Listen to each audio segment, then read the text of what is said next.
Hello everyone, आ चुका है tales of herding God's का एक न्यू एपिसोड जो कि एपिसोड 54, जहाँ पर कि बहुत सारी इंटरेस्टिंग चीज़ें होती हैं जिसको कि हम लोग एक एक करके डिटेल में देखने वाले हैं। पिछले वाले एपिसोड में हम लोगों ने देख लिया था कि कुन-वू भागकर आ गया था लुनान गोल्डन पैलेस से एक गांव में, जहाँ पर कि दो गांव वाले होते हैं जो कि उनको रुकने की जगह दे देते हैं, लेकिन तभी एक पीछे से हाथ आता है और कुन-वू को पकड़ लेता है। अब देखते हैं आगे। एपिसोड की शुरुआत में जैसे ही कुन-वू पीछे की तरफ मुड़ता है, उसको देखने के लिए मिलते हैं बुशर ग्रैंडपा और ब्लाइंड ग्रैंडपा। और असल में जो बुशर ग्रैंडपा थे वही थे जिन्होंने कुन-वू को पीछे से पकड़ा था। कुन-वू पूछता है कि आप दोनों यहाँ पर क्या कर रहे हो, तो ब्लाइंड ग्रैंडपा कहते हैं कि ये मुझसे कह रहे थे कि इनको इनकी लोअर बॉडी वापस चाहिए, लेकिन हम लोग रास्ते भर खोते रहे बस, और ये मुझे किसी से डायरेक्शन भी नहीं पूछने दे रहे थे। लेकिन अभी बुशर ग्रैंडपा को गुस्सा आती है और वो ब्लाइंड ग्रैंडपा को उड़ाकर फेंक देते हैं। कहते हैं कि मैंने उस गेट को 100 दिनों तक रोक कर रखा था। लुनान गोल्डन पैलेस की बात कर रहे हैं वो, और तुम कह रहे हो कि मुझे रास्तों के बारे में नहीं पता है। तभी कुन-वू को बहुत ज्यादा खुशी होती है और वो आगे की तरफ आता है और जंप कर जाता है दोनों ग्रैंड पास के ऊपर। और दोनों ग्रैंड पा कहने लगते हैं क्या तुम हम लोग की गर्दन पकड़ के हम लोग को मार डालोगे, जल्दी से छोड़ो हम लोगों को। इतनी ज्यादा हैप्पीनेस भी अच्छी नहीं होती है। तभी बुशर ग्रैंड पा पूछते हैं, बाय द वे वो जो आसमान में उड़ रही थी कोई चीज, क्या वो तुम्हारे लिए दिख रही थी? तुमने इस बार कौन सी मुसीबत कर दी है? तभी कुन-वू उठता और कहता है कि जो सीनियर बादशाह रहते हैं उन्होंने गोल्डन पैलेस का जो लुनान गेट रहता है उसको ब्लॉक करा था, और हो सकता है कि अब वो काफ़ी ज़्यादा मुसीबत में हो, इसलिए हम लोग को जाकर उनको रेस्क्यू करना पड़ेगा। लेकिन तभी बुशर ग्रैंड पा कहते हैं कि उस बंदे को पता ही नहीं है कि अपना मुंह कब बंद करना होता है, बस वो बोलता ही रहता है, इसलिए मैं उसकी और बकवास सुनने तो नहीं जाने वाला हूँ। तभी अंदर से आवाज आती है और जो बुशर ग्रैंड पा रहते हैं, ब्लाइंड ग्रैंड पा, वो तीनों अंदर की तरफ झांकते हैं और वहां पर जो बुल रहता है वो रोने में लगा था अपने मास्टर के लिए। तभी हुलंगर आती है और उसको चुप कराने की कोशिश लगती है। वो कहती है कि देखो तुम्हारे मास्टर के जो मास्टर वो यहाँ पर आ चुके से तुम्हें डरने की जरूरत नहीं है, तुम्हारे मास्टर बच जाएंगे। तभी वो जो बुल रहता है वो ब्लाइंड को देखता है और फिर कुन-वू को देखता है और फिर देखता है बुशर ग्रैंडपा को, और फिर उसकी नजरें और ज्यादा नीचे जाती हैं और उसको देखने को मिलता है कि नीचे तो कोई पैर ही नहीं है। वो समझ जाता है कि जो ओल्ड मास्टर है वो कुछ ज्यादा पावरफुल तो लग नहीं रहे हैं, इसलिए वो कैसे बचा पाएंगे। तभी वो लंगर कहती है टेंशन मत लो, ये बहुत पावरफुल हैं। वो बुल फिर से रोना शुरू कर जाता है। तभी कुन-वू कहता है सिस्टर युक्सू और हुलिंगर तुम लोग गांव में ही रुको, हम लोग जरा थोड़ा सा आते हैं टहल कर। तभी युक्सू कहती है कि ठीक है, लेकिन तुम बिल्कुल केयरफुल रहना। तभी बुशर कहता है कि ये तो वही लड़की है ना यान कैंग वॉरशिप से, ये भी गेट को ब्लॉक करने के लिए गई थी है ना, ये भी काफी ज्यादा बहादुर है, तुम्हारा टेस्ट सच में काफी ज्यादा अच्छा है कुन-वू। तभी ब्लाइंड ग्रैंड पा पीछे से बोलते हैं और उसका मजाक उड़ाते हुए कहते हैं अरे देखो देखो देखो कुन-वू ने किसको अपनी गर्लफ्रेंड बना लिया है। तो जहाँ पर जो कुन-वू रहता है वो शर्मा जाता है, वहीं जो युक्सू रहती है वो भी शर्मा जाती है, लेकिन जो हुलिंगर रहती है उसको बहुत ज्यादा कस के गुस्सा आ रही थी। तभी वो जो बुल रहता है उसके ऊपर बैठकर वो तीनों के तीनों वहां से चले जाते हैं और बहुत बड़े बड़े फील्ड से होकर गुजरते हैं। तभी कुन-वू निकालता है एक बैग और कहता है कि बैग क्या चीज है। तभी बुशर बताते हैं उसको कि ये जो बैग रहता है वो किसी डिवाइन बीस्ट की स्किन से बना हुआ लग रहा है, इसके अंदर काफी सारे आइटम्स आ सकते हैं, तुम्हें ये कहाँ पर मिल गया?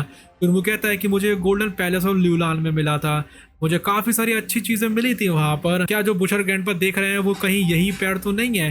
तभी वो पैरों को नीचे गिरा देता है और बुशर ग्रैंड पा अच्छे से देखते हैं उसको, फिर वो एक तलवार को निकालते हैं और थोड़े से उसके पैर को काटते हैं और समझ जाते हैं कि नहीं नहीं नहीं, ये तो शमन सोवरेन का पैर है ना कि मेरा। मैं उनसे काफी बार फाइट कर चुका हूँ, इसलिए मुझे पता है कि उसका ब्लड कैसा हो सकता है। तभी बुल कहता है शमन सोवरेन की जो लोअर बॉडी रहती है वो यहीं पर ही है, तो फिर वो नीचे क्या पहने हुए होगा?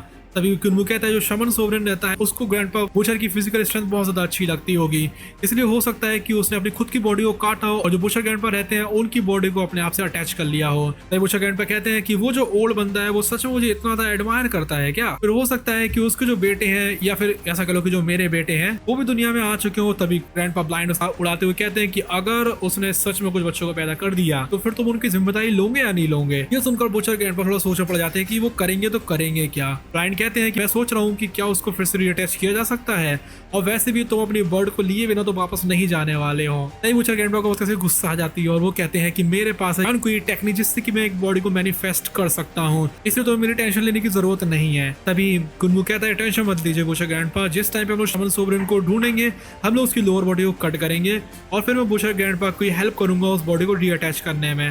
काफी टाइम तक बुल भागता रहता है और सुबह हो जाती है।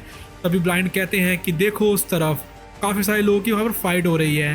तभी वो बुल कहता है ब्लाइंड ग्रैंडपा की आंखें सबसे ज्यादा अच्छी हैं, भले ही वो अंधे हैं फिर भी। और एक पहाड़ के ऊपर से काफी सारे ब्लेड्स जो रहते हैं उनकी हवा को काटते हुए धारियां दिखाई देती हैं और वहां से काफी भयानक वाला ऑरा निकल रहा था जो कि पूरी स्पेस को ट्रैम्बल कर रहा था। जो बुल रहता है वो समझ जाता है कि वहीं पर ही है बादशाह। तभी बुशर ग्रैंडपा कहते हैं कि देखो वो जो बड़े से मुंह वाला बंदा है जो कि कभी बोलना रोकता नहीं है वो अभी तक मरा नहीं है। तो चलते हैं और देखते हैं कि हम लोग क्या कर सकते हैं। तभी वो जो बुल रहता है वो पीछे की तरफ घूमता है। काफी सारे जो शमन रहते हैं वो यहाँ पर मर मर के गिरते जा रहे थे, लेकिन अभी जो बादशाह रहता है वो भी काफी ज्यादा थकता जा रहा था। वो बहुत टाइम से उन सभी के साथ फाइट करने में लगा हुआ था और वो सब जो रहते हैं मिलकर मार्शल खान को पकड़ लेते हैं। और एक शमन कहता है कि देखो जो मार्शल खान रहते हैं उनकी आखिरी स्ट्रेंथ बची हुई है, अब इसको हम लोग खत्म कर सकते हैं। जल्दी से अल्तार को निकालो और परफॉर्म करो रिचुअल को।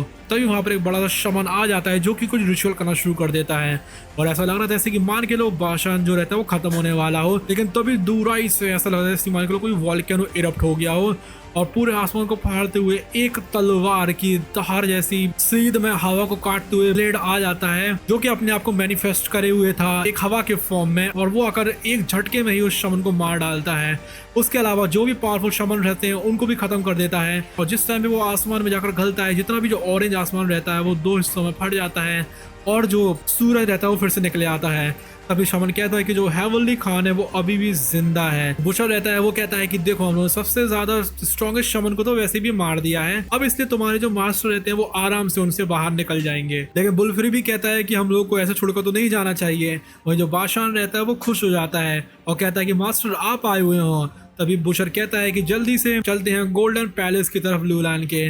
बुल कहता है कि मास्टर की जो मास्टर है वो क्या मेरे मास्टर को छोड़कर जाने वाले हैं। तब बुशर कहता है कि उसको बचाने की क्या जरूरत है, तुम क्या मुझे परेशान करना चाहते हो? अगर तुमने और बात करी तो मैं बीफ का मीट खाऊंगा। ये सुनकर वो बुल काफी तरह घबरा जाता है और जल्दी से पीछे की तरफ भागने लगता है। और वहीं जो फाइट रहती है बादशाह की वो अभी भी चली रही थी।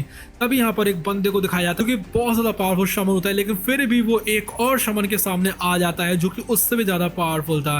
यहाँ पर काफी सारे स्केलेटन्स रखे हुए थे जो कि लाइट अप होते जा रहे थे और तभी वो कहता है कि जो हेवनली खान रहता है वो आ चुका है। और फिर सीन शिफ्ट होता है और हेवनली खान को दिखाया जाता है जो कि एक पानी की नदी के आगे आकर रुक जाता है।